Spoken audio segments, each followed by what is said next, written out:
Well, ladies and gentlemen, thank you all for staying. You always think if you're the last one off, people will have headed to the bar by this stage in the evening, so I'm extremely flattered that you have restrained yourselves and will be going at one of Tim's pubs later.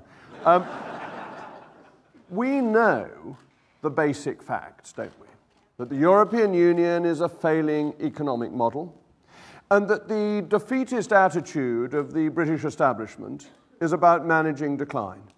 It essentially takes the view that the UK can never do as well as it did in the past, that our best days are behind us, and that all we can hope for is to shelter behind the EU's protectionist wall to keep out some of the globalist winds that will blow, and if we shelter, perhaps we will hold on to some level of prosperity. But when you look at the European Union, you see that this isn't actually true, that the winds have got through that wall, they're beginning to blow down that wall, and that so many European economies are failing, and that their institutions are failing with them. Just look at France. France, Paris, riots every week, people wearing yellow jackets, and they're not George Osborne, are taking to the streets week in, week out, in a great tradition of French opposition to the hierarchy. Look at Italy, rejecting the orders, the rules, the commands of Brussels. But of course you would if you were Italian reject it, because you've had no economic growth for 20 years. Your standard of living hasn't been getting any better. But if you're Greek, your standard of living has been crushed. Now, we know all this, but we also know that actually the way to achieve prosperity is to have those key things that make a prosperous state: the rights of property, the rule of law, freedom of speech, and democracy. All of these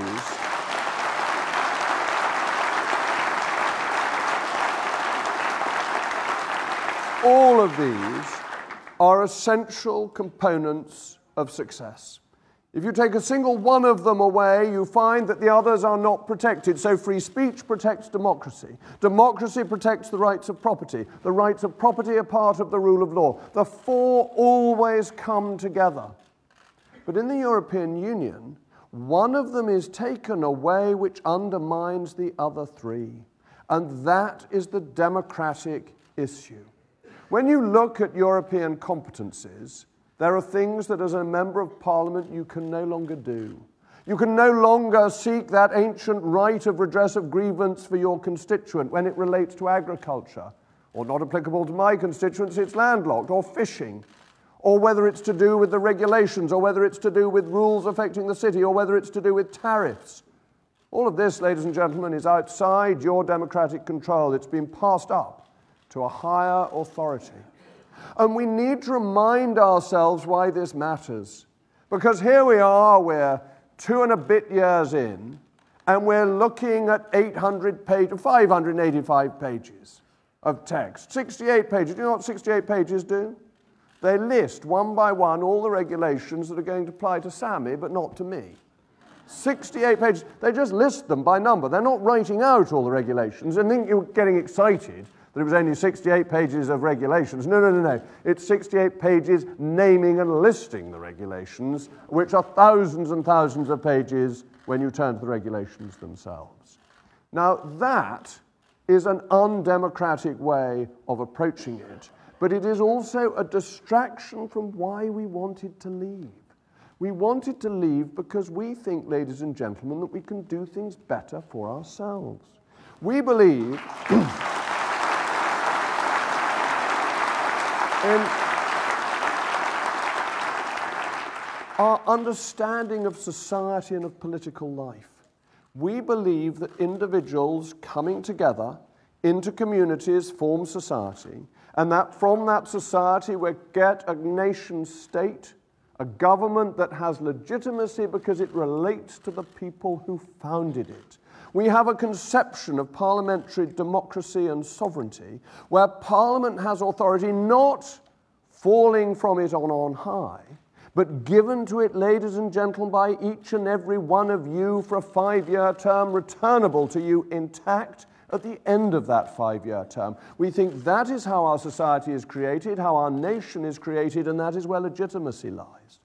And that theory is great and powerful and important and inspires us because our nation's story is so intertwined with its development.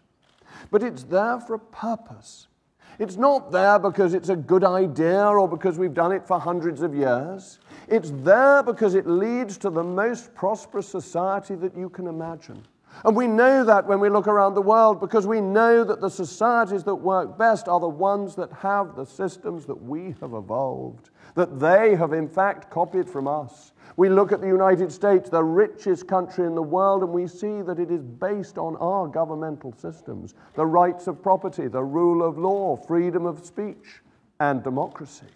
And so we see historically that prosperity comes from these great things, from our core democratic values. And so when we look at leaving the European Union, we are banishing the idea of managing decline. We are saying instead that through our own efforts, through our willingness to be entrepreneurs, to have novel ideas, to take risks and to implement what we want to do, we can make the standard of living of the British people better. And then we can look at the details of how we do that. It's been quoted before, there is not a country in the world that has traded freely that has ever got less prosperous from doing so. Because we believe that we should put the consumer first and that the price of goods for the consumer should be lower. Why? Why don't we protect inefficient producers instead?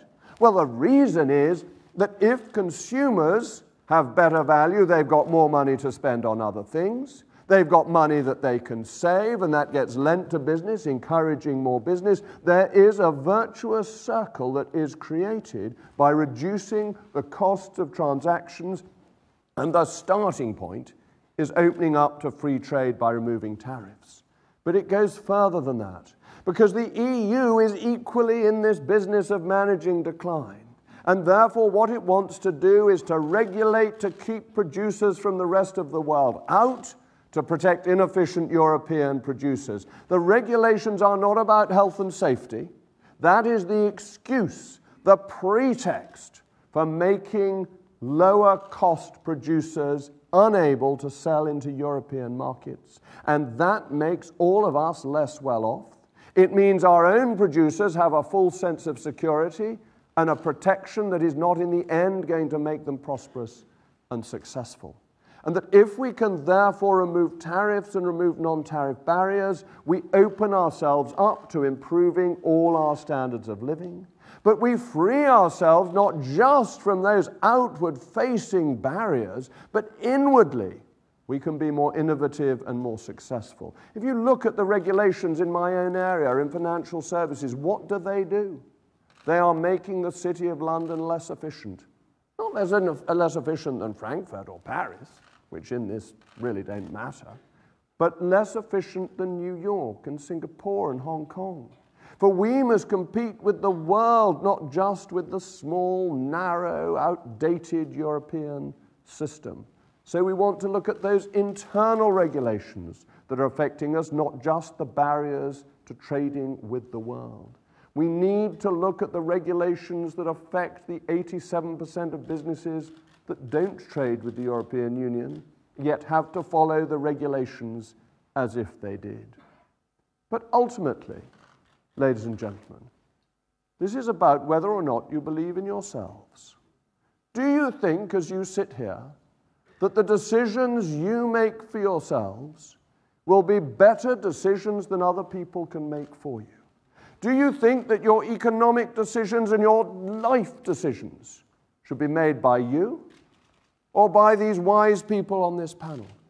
However good we are, you still make better decisions for yourselves and just think we could be European commissioners. You know that it is in your hands to succeed. We know it's in our nation's hands to succeed. We are taking this wonderful, this exciting, this generational opportunity to take back control, not because we simply believe it as a matter of dogma, but because we know it will make us more prosperous, stronger, and more successful in generations to come. That is the prize. It is so exciting in all the discussions on the 585 pages. Do not forget that taking back control is about doing things better, succeeding, and prospering. Thank you.